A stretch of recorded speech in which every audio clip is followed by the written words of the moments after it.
Hello friends, welcome to Kuldeep education point.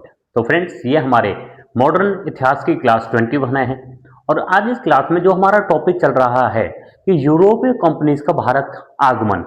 तो हमने अपनी प्रीवियस दो क्लास में पुर्तगाल कंपनी के बारे में पढ़ा था और अपनी प्रीवियस क्लास में हमने अंग्रेजों के द्वारा जो भारत आगमन हुआ था उनकी पूरी जानकारी देखी थी। तो आज इस वीडियो में हम हमारे जो फ्रांसीसी कंपनी जो भारत में आई थी उसके बारे में देखेंगे। पहला पॉइंट है हमारा कि लुई 14 के मंत्री थे एक काल्बर्ट और सरकार मतलब कि लुई 14 के मंत्री काल्बर्ट और उनकी सरकार की सहायता से 1664 में भारत से व्यापार करने के लिए एक प्रथम फ्रांसीसी कंपनी की स्थापना की गई थी और वो कंपनी थी कंपनी द इडेस ओरिएंटल लेस की स्थापना की गई थी।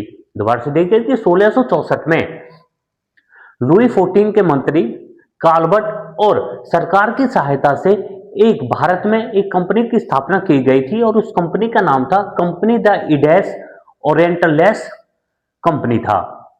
नेक्स्ट पॉइंट आता है हमारा कि फ्रांसीसी सर्वप्रथम सबसे पहले जो फ्रांसीसी सबसे पहले मेडागास्कर द्वीप पहुंचे थे, परंतु मेडागास्कर द्वीप जब वो पहुंच गए थे तो वहां पर उपनिवेश स्थापित करने में असफल रहे थे, मतलब वहां पे उन्हें अच्छे से व्यापार करने में वे असमर्थ थे। नेक्स्ट पॉइंट आता है हमारा कि फ्रांस से एक दूसरे दल जो 1667 में चला था। पहले तो हमारी जो स्थापना हुई थी 1664 में हुई थी और सबसे पहले जो फ्रांसीसी पहुंचे वो मेडागास्कर में पहुंचे थे, परंतु वहां पर वो असफल रहे थे। उसके बाद फ्रांस से एक दूसरा दल 1667 ईस्वी में चला था फ्रांस से और इसका जो नायक था, इस दल का जो नायक था वो था फ्रैंको कैरो के नेतृत्व में ये दल फ्रांस से चला था भारत के लिए 1667 में। नेक्स्ट पॉइंट आता है हमारा कि भारत में फ्रांसीसियों की जो पहली कोठी की स्थापना की गई थी, वो पहली फैक्ट्री की स्थापना की गई थी, वो 1668 में की गई थी, सूरत में की गई थी। फ्रांसीसी की पहली फैक्ट्री सूरत में लगी थी, 1668 में लगी थी। अंग्रेजों की पहली स्थायी फैक्ट्री सूरत में लगी थी, 1613 में लगी थी। नेक्स्ट पॉइंट आता है हमारा कि 1672 ईस्वी में फ्रांसीसियों ने मद्रास के निकट, दोबारा से देखिए कि 1672 ईस्वी में फ्रांसीसियों ने मद्रास के निकट सेंट टोमे को जीत लिया था, परंतु अगले वर्ष मतलब 1673 में 1672 में तो सेंट टोमे को जीत लिया था फ्रांसीसियों ने, परंतु 1673 में फ्रांस के नौसेना अध्यक्ष जो थे दी लाहे के साथ गोलकुंडा के सम्राट वे डचों से पराजित हो जाते हैं और डचों का अधिकार हो जाता है सेंट टोमे पर। दोबारा से देखिए एक बार कि 1672 ईस्वी में फ्रांसीसियों ने मद्रास के निकट सेंट टोमे पर अपना अधिकार स्थापित कर लिया था, परंतु अगले ही वर्ष 1673 में फ्रांसीसी नौसेना के जो अध्यक्ष थे दी लाहे, इनका एक संघर्ष होता है, इनका एक युद्ध होता है गोलकुंडा के सम्राट और डचों के साथ, जिसमें फ्रांसीसी जो अध्यक्ष थे वो हार जाते हैं और सेंट टोमे पर डचों का अधिकार हो जाता है 1673 में। नेक्स्ट पॉइंट आता है हमारा कि 1673 में कंपनी के निर्देशक फ्रैंको मार्टिन और वेलाग दी लिस्पने ने वलीकोंडापुरम के मुस्लिम सूबेदार शेर खान लोदी से एक छोटा सा गांव लिया था। वह फ्रांसीसी बस्ती की स्थापना की थी जिसे पौंडीचेरी नाम दिया था और यह किलेबंद बस्ती थी। एक बार दोबारा देखिए कि 1673 में कंपनी के जो निर्देशक थे, कंपनी के जो संचालन थे, वो थे फ्रैंको मार्टिन। फ्रैंको मार्टिन और वेलाग दे लिस्पने ने वलीकोंडापुरम के मुस्लिम सूबेदार शेर खान लोदी से एक छोटा सा गांव लिया था और उस छोटे से गांव में एक बस्ती बनाई थी, जिस बस्ती का आगे चल के नाम रखा गया था पौंडीचेरी। पौंडीचेरी। और यह जो बस्ती बनाई थी, यह जो पौंडीचेरी थी, यह किलेबंद बस्ती थी। और इस पौंडीचेरी का 1674 में जो प्रमुख बना था, पौंडीचेरी का जो प्रमुख बना था 1674 ईस्वी में, वो बना था फ्रैंको मार्टिन। ये बना था फ्रैंको मार्टिन। नेक्स्ट पॉइंट आता है हमारा कि अंग्रेजों के समर्थक जो डच थे, उन्होंने 1693 में फ्रांसीसियों से पौंडीचेरी छीन लिया था। डचों ने जो अंग्रेजों के साथ थे, उन्होंने 1693 ईस्वी में फ्रांसीसियों से पौंडीचेरी जो बस्ती थी फ्रांसीसियों की, वो फ्रांसीसियों के छीन ली थी। परंतु 1693 में तो फ्रांसीसियों से ले ली थी पौंडीचेरी, परंतु 1697 में रिजविक की संधि हुई थी। एक रिजविक की संधि फ्रांसीसी और डचों के बीच में हुई थी, और इस संधि के अनुसार डचों ने जो पौंडीचेरी थी, बस्ती थी जो, उसको वापस दे दिया था फ्रांसीसियों को, उसको वापस कर दिया था। नेक्स्ट पॉइंट आता है हमारा कि बंगाल के सूबेदार शाइस्ता खान ने 1674 ईस्वी में फ्रांसीसियों को एक जगह दी थी, जहां पर उन्होंने 1690 व 1692 में चंद्रनगर की प्रसिद्ध कोठी बनाई थी। दोबारा से देखिए एक बार कि बंगाल का सूबेदार था शाइस्ता खान, और शाइस्ता खान किसका मामा था? औरंगजेब का मामा था। औरंगजेब ने शिवाजी प्रथम के विरुद्ध शाइस्ता खान को भेजा था, जब शाइस्ता खान दक्कन का सूबेदार था। जब शाइस्ता खान असफल हो जाता है, तो औरंगजेब शाइस्ता खान को बंगाल का सूबेदार बना देता है। अब जब बंगाल का सूबेदार बन गया है शाइस्ता खान, तो 1674 में फ्रांसीसियों को एक छोटी सी जगह देता है, और छोटी सी जगह पर उन्होंने 1690 व 1692 में चंद्रनगर नामक प्रसिद्ध कोठी बनाई थी।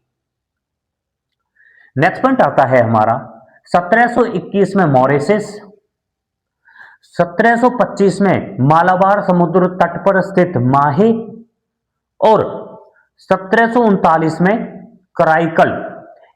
इन तीनों पर, मॉरिशस, मालाबार तट और कराईकल, इन तीनों पर फ्रांसीसियों ने अपना अधिकार कर लिया था।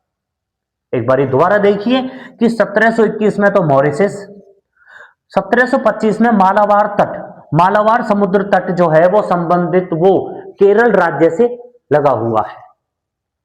केरल राज्य से जो संबंधित है वो है मालाबार समुद्र तट, जिसको 1725 में उस पर अधिकार कर लिया था फ्रांसीसियों ने। फिर आता है 1739 में, और 1739 में कराईकल पर भी अधिकार कर लिया था, और 1739 में युद्ध होता है जिसमें नादिर शाह और मोहम्मद शाह के बीच में होता है, जो मुगल शासक थे। नेक्स्ट पॉइंट आता है हमारा कि पौंडीचेरी जिसको एक शेर खान लोदी ने एक गांव फ्रांसीसियों को दिया था, और फ्रांसीसियों ने 1673 ईस्वी में वहां पर एक फ्रांसीसी कोठी की स्थापना की थी, एक बस्ती बनाई थी, जिसे आगे चल के पौंडीचेरी का नाम दिया गया था। और पौंडीचेरी अब 1701 में पूर्व की जितनी भी फ्रांसीसियों की सभी बस्तियां थी, मतलब कि पूर्व में फ्रांसीसियों की जितनी भी बस्तियां थी, उन सभी बस्तियों का मुख्यालय बनाया गया था पौंडीचेरी को 1701 में। नेक्स्ट पॉइंट आता है हमारा कि फ्रांसिस मार्टिन को भारत में फ्रांसीसी मामलों का महानिर्देशक बनाया गया था। मतलब कि भारत में जितने भी फ्रांसीसी मामलों पर जो भी निर्णय लिया जाता था, उन सभी मामलों का जो महानिर्देशक बनाया गया था, जो हेड बनाया गया था, वो बनाया गया था फ्रांसिस मार्टिन को। नेक्स्ट पॉइंट आता है हमारा कि फ्रांसीसी गवर्नर जो थे डुप्ले, फ्रांसीसी गवर्नर थे जोसेफ डुप्ले, और जोसेफ डुप्ले के समय में ही फ्रांसीसियों की जो शक्ति थी या फ्रांसीसियों की जो प्रभुत्व थी उसकी स्थापना की गई थी। मतलब फ्रांसीसी अपनी चरम सीमा पर थे फ्रांसीसी गवर्नर जोसेफ डुप्ले के समय में। नेक्स्ट पॉइंट आता है हमारा कि 1760 व 1761, 1760 व 1761 में एक युद्ध हुआ था जिसे हम बांडीवास का युद्ध कहते हैं। और बांडीवास का युद्ध जो हुआ था वो हुआ था आपके फ्रांसीसी और अंग्रेजों के बीच में, और अंग्रेजों ने फ्रांसीसियों को हरा दिया था, और इस युद्ध में अंग्रेज जो थे वो विजय प्राप्त हुए थे। बांडीवास के युद्ध में जो फ्रांसीसियों का नेतृत्व किया जा रहा था वो किया जा रहा था काउंट डी लाली के द्वारा, और अंग्रेजों का जो नेतृत्व किया जा रहा था, अंग्रेजी सेना का जो नेतृत्व किया जा रहा था वो किया जा रहा था सर आयर कूट के द्वारा। दोबारा देखिए कि 1760 व 1761 में बांडीवास का युद्ध होता है अंग्रेज और फ्रांसीसियों के बीच में, और इस युद्ध में अंग्रेज जो थे वो फ्रांसीसियों को पराजित कर देते हैं। अंग्रेजों फ्रांसीसियों की सेना का जो नेतृत्व किया जाता है वो काउंट डी लाली के द्वारा किया जाता है, और अंग्रेजी सेना का जो नेतृत्व किया जाता है वो सर आयरकूट के द्वारा किया जाता है। नेक्स्ट पॉइंट आता है हमारा कि चंद्रनगर में फोर्ट ओलियंसेस किले का निर्माण किया गया था।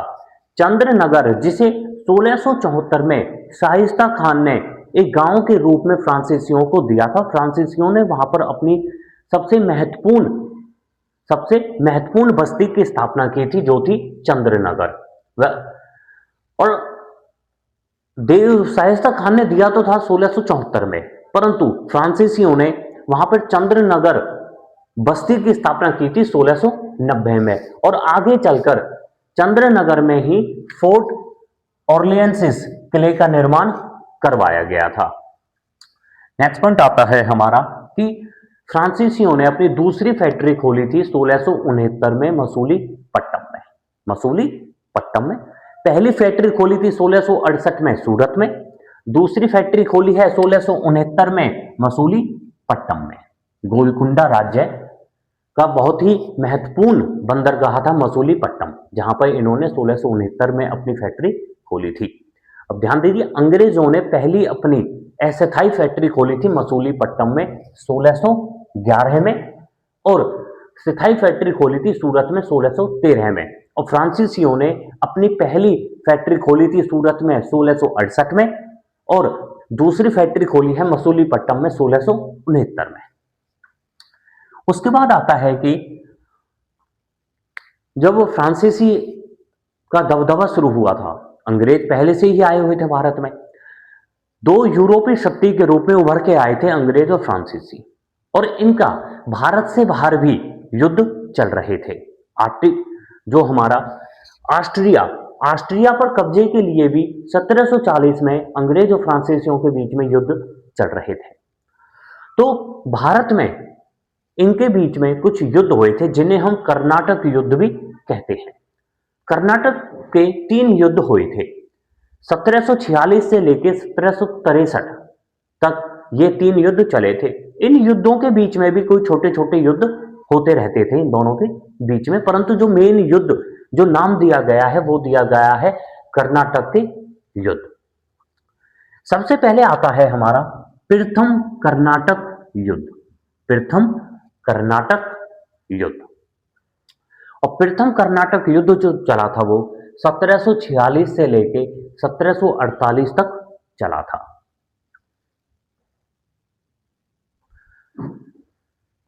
प्रथम युद्ध 1746 से लेके 1748 तक चला था। इस युद्ध का कारण क्या था? इस युद्ध का 2 कारण बताए जाते हैं। पहला कारण है कि फ्रांसीसी समुद्री जहाज जो थे उन समुद्री जहाजों पर कब्जा कर लिया था। फ्रांसीसी के समुद्री जहाजों पर कब्जा कर लिया था। और यह कब्जा जो किया था वो कैप्टन बर्नेट ने किया था। अंग्रेजों के कैप्टन बर्नेट ने फ्रांसीसियों के समुद्री जहाजों पर कब्जा कर लिया था। ये बताया जाता है पहला कारण। दूसरा कारण जो है वो है ऑस्ट्रिया पर कब्जे के लिए युद्ध। कि ऑस्ट्रिया पर मतलब इनका 1740 से ही संघर्ष चल रहा था ऑस्ट्रिया पर कब्जे के लिए।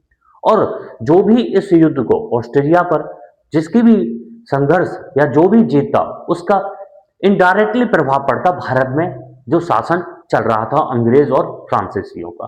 तो ऑस्ट्रेलिया पर कब्जे के लिए दूसरा युद्ध मतलब ऑस्ट्रेलिया पर कब्जे के लिए जो युद्ध हो रहा था ये दूसरा कारण बताया जाता है। इसी के मध्य में एक युद्ध हुआ था सेंट थॉम का युद्ध। सेंट थॉम का युद्ध कर्नाटक के प्रथम युद्ध के मध्य ही हुआ था 1748 में। नेक्स्ट पॉइंट आता है हमारा कि दोनों जो यूरोपीय शक्तियां थी अंग्रेज और फ्रांसीसी, इनके प्रथम कर्नाटक युद्ध के समय कौन कौन गवर्नर थे? तो अंग्रेजों का जो गवर्नर था वो था निकोलस और फ्रांसीसियों के थे जोसेफ डुप्ले। जोसेफ डुप्ले जो थे, जोसेफ डुप्ले ने मद्रास पर अधिकार कर लिया था। मद्रास पर जब इन्होंने अधिकार कर लिया था डुप्ले ने, तो अंग्रेजों ने 40 लाख वो 4 लाख पाउंड दिए थे फ्रांसीसियों को बदले में। नेक्स्ट पॉइंट आता है कि प्रथम कर्नाटक युद्ध के समय में एक संधि हुई थी और इसी संधि से जो प्रथम कर्नाटक युद्ध था उसकी समाप्ति हुई थी। वो संधि थी जो हमारी 1748 में हुई थी। 1748 में संधि हुई थी एक्स ला सापेल की संधि से इस प्रथम कर्नाटक युद्ध का अंत हुआ था। तो ये था पहला हमारा प्रथम कर्नाटक युद्ध। नेक्स्ट पॉइंट दूसरा जो हमारा युद्ध आता है वो है हमारा दूसरा कर्नाटक युद्ध जो 1749 से लेके 1754 ईस्वी तक चला था। इस युद्ध का जो कारण बताया जाता है वो कारण बताया जाता है कि कर्नाटक राज्य और हैदराबाद राज्य, इन दोनों राज्य के जो उत्तराधिकारी नियुक्त किए जाने थे, मतलब कि कर्नाटक और हैदराबाद के उत्तराधिकारी नियुक्त करने में दोनों अंग्रेज और फ्रांसीसी दोनों ने हस्तक्षेप किया था। फ्रांसीसी यह चाहते थे कि उनके पक्ष का नवाब बने और अंग्रेज ये चाहते थे कि उनके पक्ष का नवाब बने।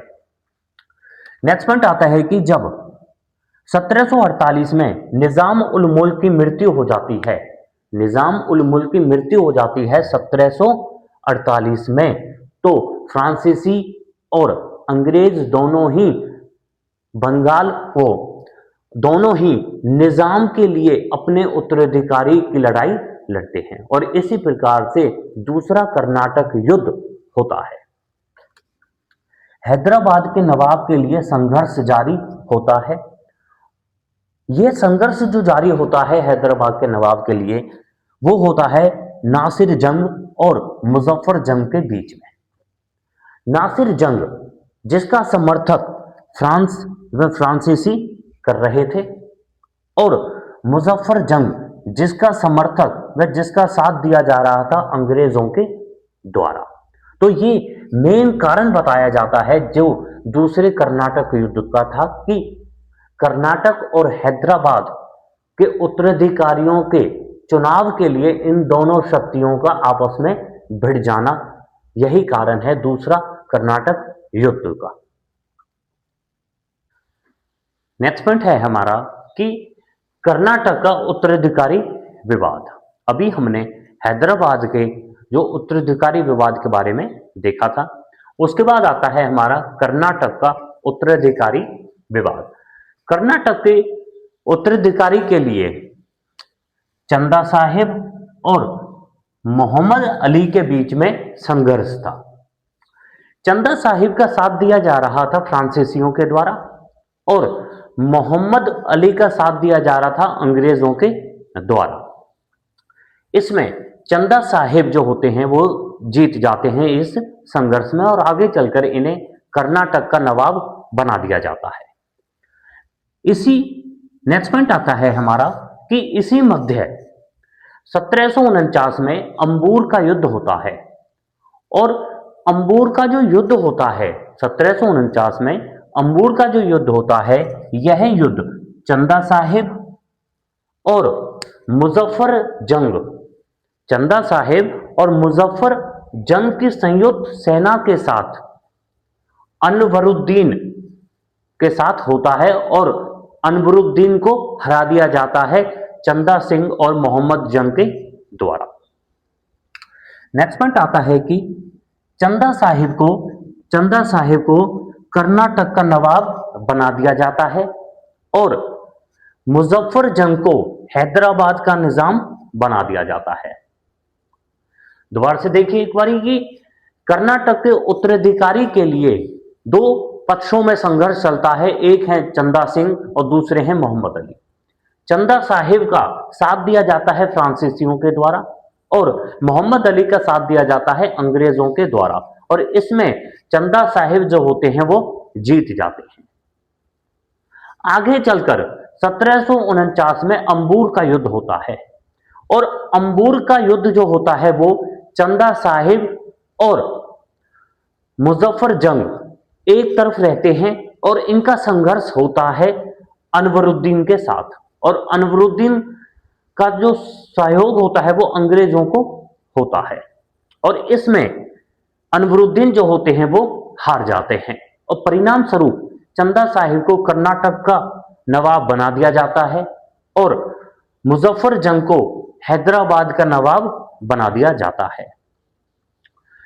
नेक्स्ट पॉइंट आता है हमारा कि फ्रांसीसी गवर्नर जोसेफ डुप्ले, फ्रांसीसी गवर्नर जो थे भारत में जोसेफ डुप्ले ने फ्रांसीसियों की दक्षिण भारत में शक्ति को बढ़ाया था और यही कारण बनता है आगे चल के तीसरे कर्नाटक युद्ध का। नेक्स्ट पॉइंट है हमारा इसमें कि 1751 में जो अंग्रेजी गवर्नर थे रॉबर्ट क्लाइव ने अर्काट पर आक्रमण किया था। 1751 में रॉबर्ट क्लाइव ने अर्काट पर आक्रमण कर अर्काट पर अपना अधिकार, अंग्रेजों का अधिकार स्थापित कर दिया था। नेक्स्ट पॉइंट आता है हमारा इसमें कि 1752 व 1754 में चंदा साहिब मर जाता है जो कर्नाटक का नवाब होता है।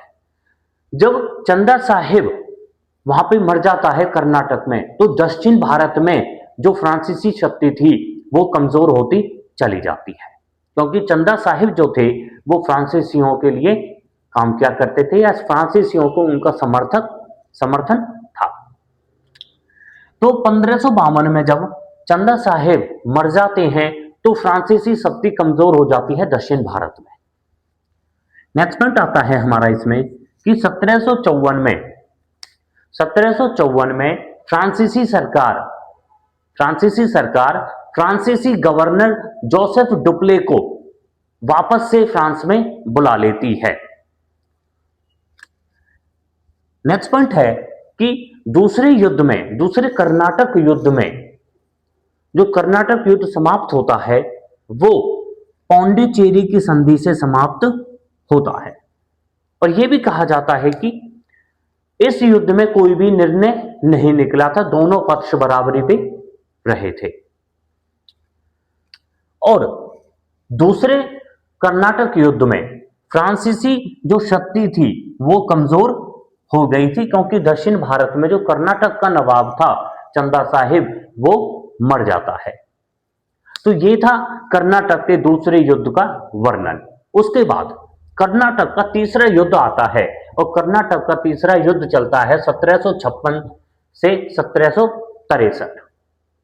1756 से लेके 1763 के मध्य यह युद्ध चलता है।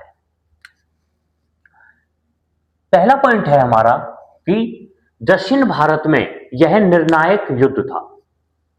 अंग्रेज और फ्रांसीसियों के बीच में जो तीसरा युद्ध हुआ था यह दक्षिण भारत में निर्णायक युद्ध था।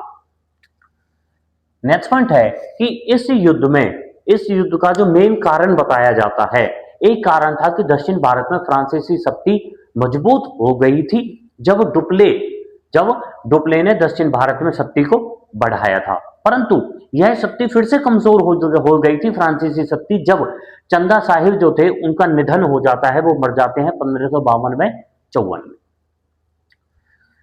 तो दूसरा जो कारण है, जो मेन कारण है तीसरे कर्नाटक युद्ध का, वो है कि यूरोप में 7 वर्षों का युद्ध चल रहा था फ्रांसीसी और अंग्रेजों के बीच में, और इसी युद्ध का संपूर्ण सहयोग मिला था कि इस युद्ध में 7 सप्ताह जो युद्ध चल रहा था, इस युद्ध में जो भी विजय रहता उसका सीधा डायरेक्ट प्रभाव पड़ता भारत में। नेक्स्ट पॉइंट है हमारा कि तीसरे कर्नाटक के तीसरे युद्ध के मध्य में एक और युद्ध हुआ, वो था बांडीवास का युद्ध, और बांडीवास का युद्ध 1760 व 1761 के मध्य हुआ था। यह युद्ध अंग्रेज व फ्रांसीसियों के बीच में हुआ था।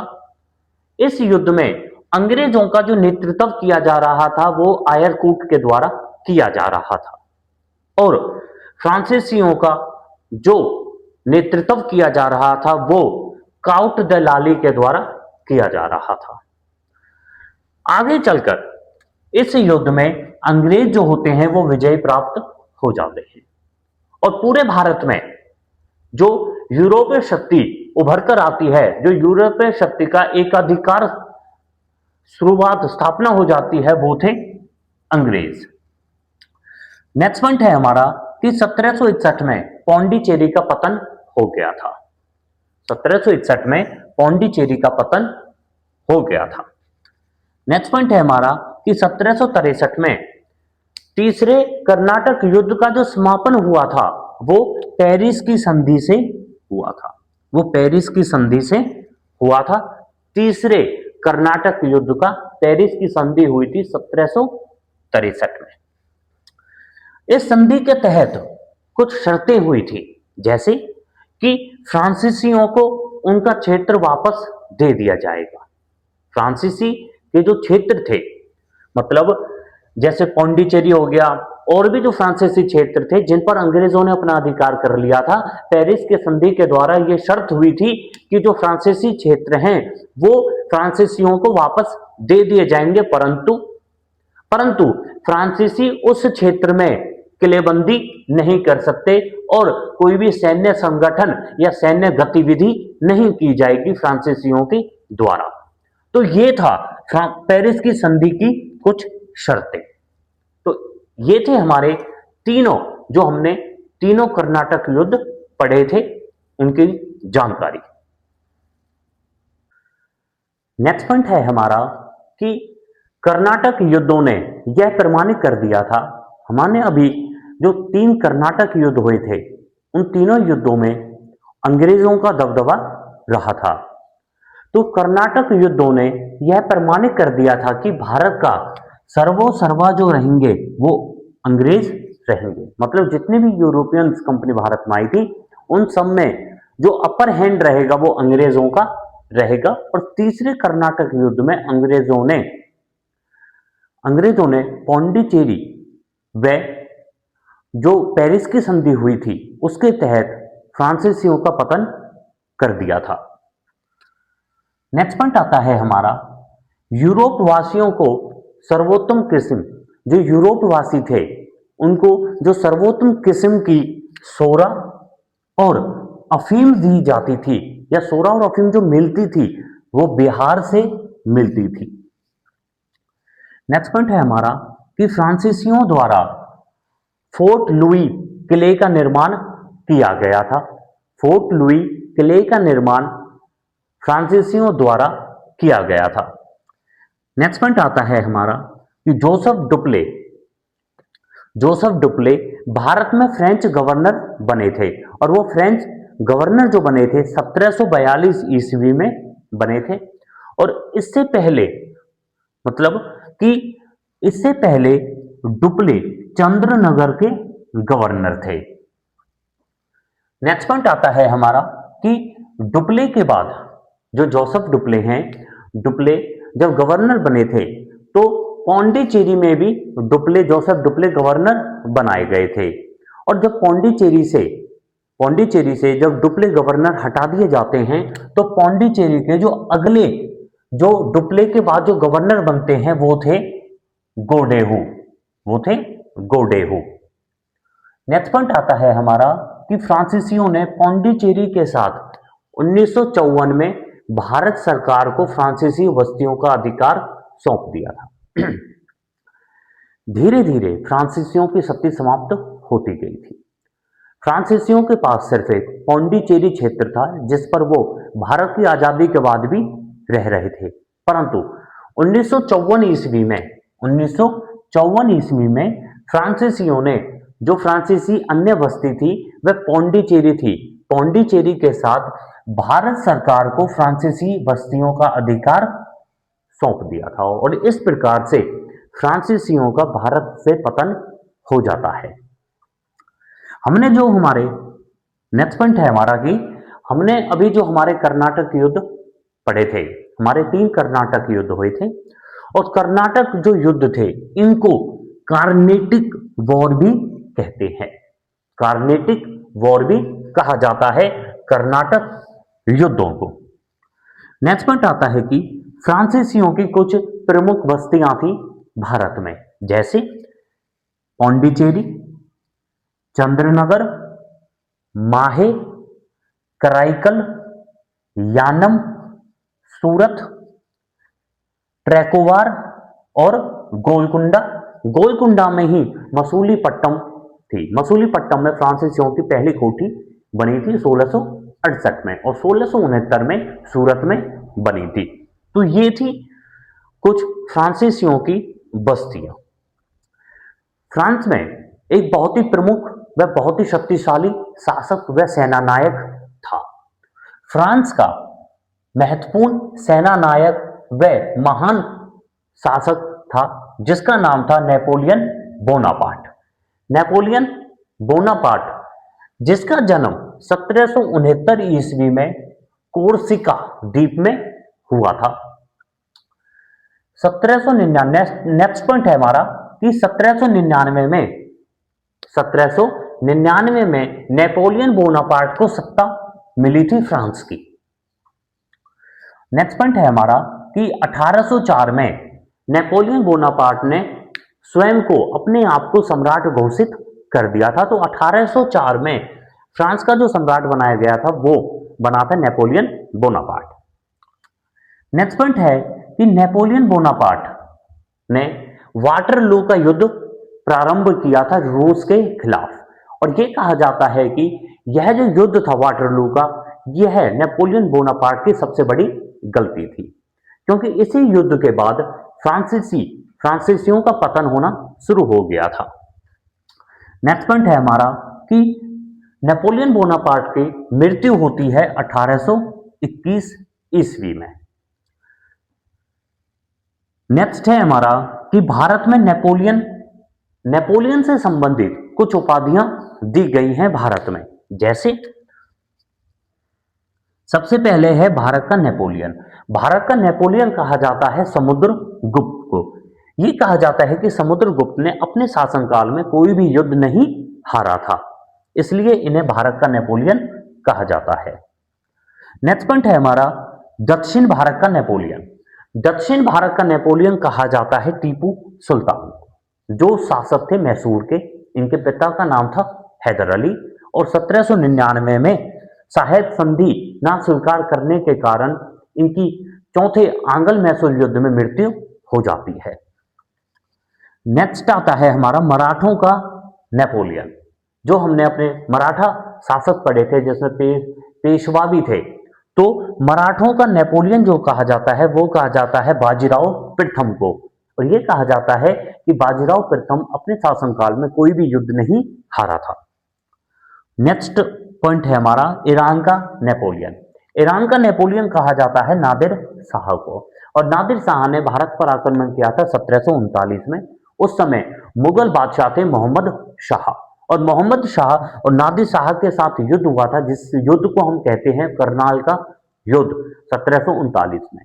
और इस युद्ध में नादिर शाह जीत जाता है और नादिर शाह अपने साथ कोहिनूर हीरा और तख्ते तौस जिसका जिसको बनवाया था, जिसका निर्माण करवाया था शाहजहां ने। तो ये थे हमारे नेपोलियन बोनापार्ट व नेपोलियन से संबंधित जो उपाधियां भारत में आई थी। तो फ्रेंड्स, ये थी हमारी आज की क्लास, जिसमें हमने जो फ्रांसीसी का आगमन हुआ था भारत में उसकी संपूर्ण जानकारी देखी है। Thank you. हेलो फ्रेंड्स, तो फ्रेंड्स अभी जो हमने हमारी थ्योरी की है फ्रांसीसी कंपनियों की, उससे संबंधित अब हम अपने एमसीक्यू क्वेश्चंस करते हैं। पहला क्वेश्चन है हमारा कि फ्रांसीसी ईस्ट इंडिया कंपनी की स्थापना कब हुई थी। तो फ्रांसीसी ईस्ट इंडिया कंपनी की स्थापना 1664 में हुई थी और इसका जो नाम था फ्रांसीसी ईस्ट इंडिया कंपनी का, वो था कंपनी द इडेज ओरिएंटलेस।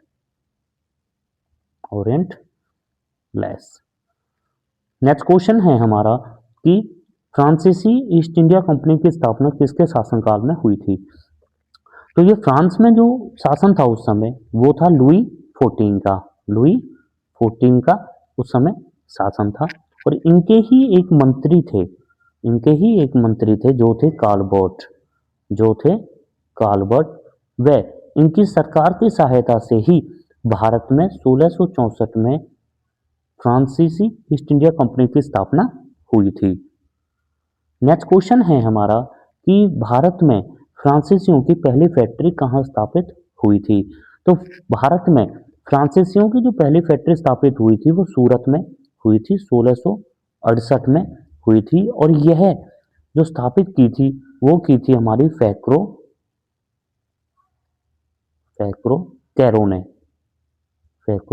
कैरोने 1668 में सूरत में और 1669 में मसूलीपट्टम में हुई थी।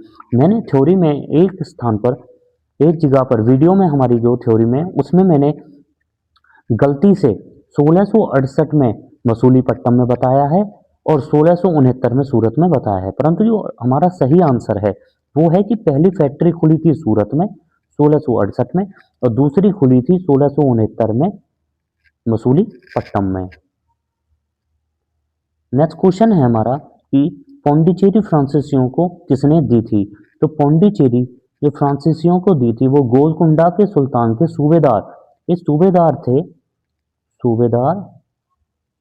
सूबेदार थे हमारे शेर खान लोधी और शेर खान लोधी ने जगह दी थी 1673 में और 1673 में जगह दी थी और इस जगह का नाम रखा था पौंडीचेरी और 1674 में पौंडीचेरी के जो प्रमुख बनते हैं वो बनते हैं फ्रैंको मार्टिन। नेक्स्ट क्वेश्चन है हमारा कि पौंडीचेरी को फ्रांसीसियों की राजधानी किसने बनाया था। तो पौंडीचेरी को फ्रांसीसियों की राजधानी बनाया था हमारा फ्रांसिस मार्टिन ने और पौंडीचेरी को 1701 में जितनी भी फ्रांसीसी बस्तियां थी उन सब बस्तियों का मुख्यालय बना दिया था और ये हम ये कह सकते हैं कि 1701 में ही फ्रांसीसियों ने अपनी राजधानी बना लिया था पौंडीचेरी को। 1701 में। नेक्स्ट क्वेश्चन आता है हमारा कि चंद्रनगर किस प्रांत में स्थित था। तो चंद्रनगर जो हमारा स्थित था वो बंगाल में स्थित था और बंगाल के सूबेदार शाइस्ता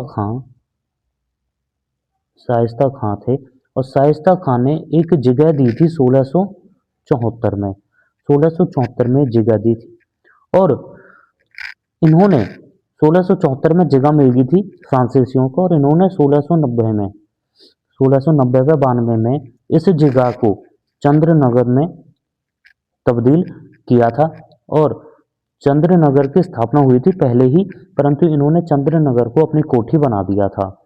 चंद्रनगर को अपनी कोठी व बस्ती बना दिया था। नेक्स्ट क्वेश्चन है हमारा कि प्रथम कर्नाटक युद्ध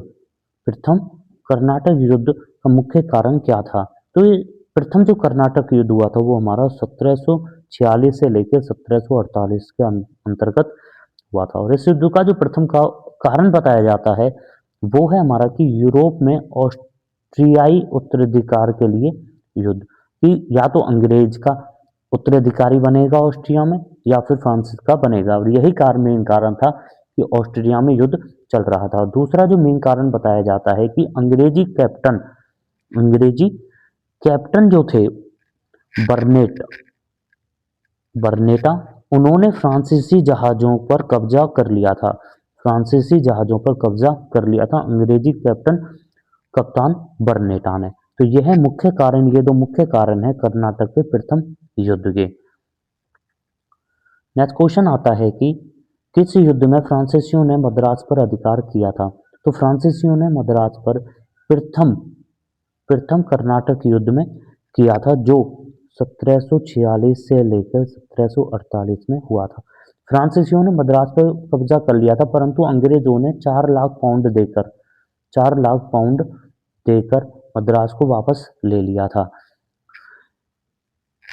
हमारा जो ये प्रथम युद्ध चला था, इस युद्ध में प्रथम कर्नाटक युद्ध चला था। इस युद्ध में अंग्रेजों का जो गवर्नर था वो था निकोलस, और फ्रांसीसियों का जो गवर्नर था वो था जोसेफ डुप्ले। और यह जो युद्ध, पहला युद्ध समाप्त हुआ था, इसमें जो संधि हुई थी वो संधि हुई थी हमारी एक्स ला सापेल की संधि हुई थी।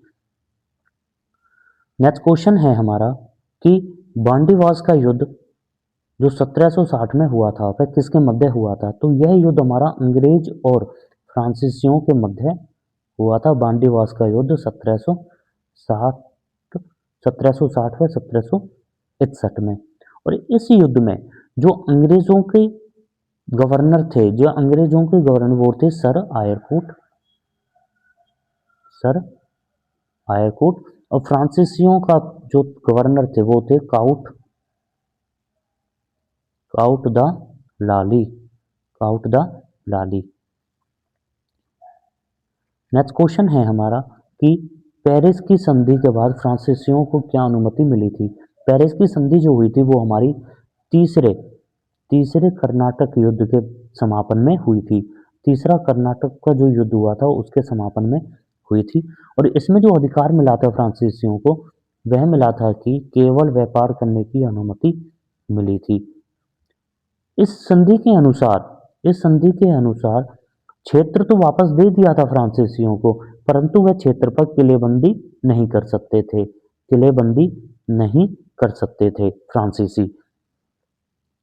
नेक्स्ट क्वेश्चन है हमारा कि निम्न में से कौन सा फ्रांसीसी केंद्र नहीं है। तो इनमें से जो हमारा फ्रांसीसी केंद्र नहीं है वो है हमारा दमन, क्योंकि दमन जो केंद्र है वो है पुर्तगालियों का। फ्रांसीसी जो केंद्र हैं वो है माहे, करेकल, चंद्रनगर, और वे हमारे जैसे पौंडीचेरी, यानम,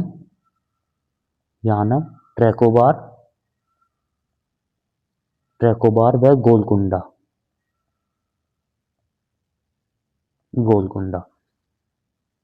नेक्स्ट क्वेश्चन है हमारा कि चंद्रनगर की स्थापना कब हुई थी। तो चंद्रनगर की जो स्थापना हुई थी वो 1673 में हुई थी। 1673 में चंद्रनगर की स्थापना हुई थी, जब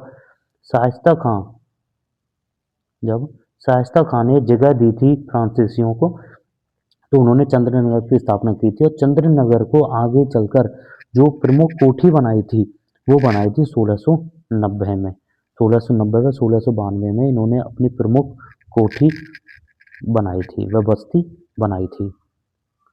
नेक्स्ट क्वेश्चन है हमारा कि द्वितीय कर्नाटक युद्ध द्वितीय कर्नाटक युद्ध का मूल कारण क्या था? तो वो था हमारा कि हैदराबाद व कर्नाटक का उत्तराधिकार विवाद करना। अंग्रेज ये चाहते थे कि उनके पक्ष का बंदा उत्तराधिकारी बने, और फ्रांसीसी ये चाहते थे कि उनके पक्ष का बंदा उत्तराधिकारी बने। और इसमें इसी कारण एक युद्ध हुआ था 1749 में, जिसे यहाँ अंबर का युद्ध कहते हैं। अंबर का युद्ध कहते हैं। और इसमें हैदराबाद की तरफ से, मतलब इसमें एक तरफ तो थे मुजफ्फरजंग मुजफ्फरजंग व चंदा साहिब, और एक तरफ थे इसमें अनवरुद्दीन अनवरुद्दीन और अनवरुद्दीन को ये हरा देते हैं, और परिणाम स्वरूप मुजफ्फरजंग हैदराबाद के नवाब बन जाते हैं, और चंदा साहिब कर्नाटक के नवाब बन जाते हैं। नेक्स्ट क्वेश्चन है हमारा कि फ्रांसीसी फ्रांसीसी के पतन के बाद भारत में प्रमुख यूरोपीय शक्ति कौन बनी थी? तो वो बनी थी अंग्रेज, क्योंकि जब 1763 में पेरिस की संधि हुई थी तीसरे कर्नाटक युद्ध के समापन में, तो पेरिस की संधि में फ्रांसीसियों को जो भी अधिकार दिए गए थे वो सब ले लिए थे, और उन्हें सिर्फ व्यापार करने का अधिकार मिला था। तो इस प्रकार से जो शक्ति उभरी थी वो थी अंग्रेज। नेक्स्ट क्वेश्चन है हमारा कि निम्न में से कौन फ्रांसीसी गवर्नर नहीं है? तो इनमें से जो फ्रांसीसी गवर्नर नहीं है वो है हमारे रॉबर्ट क्लाइव। रॉबर्ट क्लाइव जो थे वो अंग्रेजी गवर्नर थे। नेक्स्ट क्वेश्चन है हमारा कि फ्रांसीसी कंपनी की तुलना में अंग्रेजी कंपनी की सफलता का प्रमुख कारण क्या है? तो अंग्रेजों की जो सफलता का कारण है, जो अंग्रेजी ईस्ट इंडिया कंपनी की जो सफलता का कारण है वो है कि बेहतर प्रशासन, निजी निवेश, मजबूत नौसेना, या फिर उपरोक्त सभी। तो वो है हमारा आंसर उपरोक्त सभी। अंग्रेजों के पास यह सभी सुविधाएं थी, इसी वजह से अंग्रेजों की जो अंग्रेजी ईस्ट इंडिया कंपनी थी उसको इतनी सफलता प्राप्त हुई थी। हमारा अंतिम क्वेश्चन है कि फ्रांसीसी शक्ति का अंत किस युद्ध से हुआ था, या कौन सा ऐसा निर्णायक युद्ध था जिससे फ्रांसीसी शक्ति का अंत हो गया था? तो वो था हमारा पांडीवास का युद्ध, जो तीसरे कर्नाटक युद्ध के मध्य हुआ था 1760 में हुआ था। और इसी युद्ध में फ्रांसीसी शक्तियों का अंत हो गया था, उन्हें सिर्फ व्यापार करने का अधिकार प्राप्त हुआ था। तो फ्रेंड्स, ये थी हमारी आज की क्लास जिसमें हमने फ्रांसीसी जो यूरोपीय शक्ति आई थी भारत में, उनकी थ्योरी और एमसीक्यू क्वेश्चंस किए हैं। Thank you.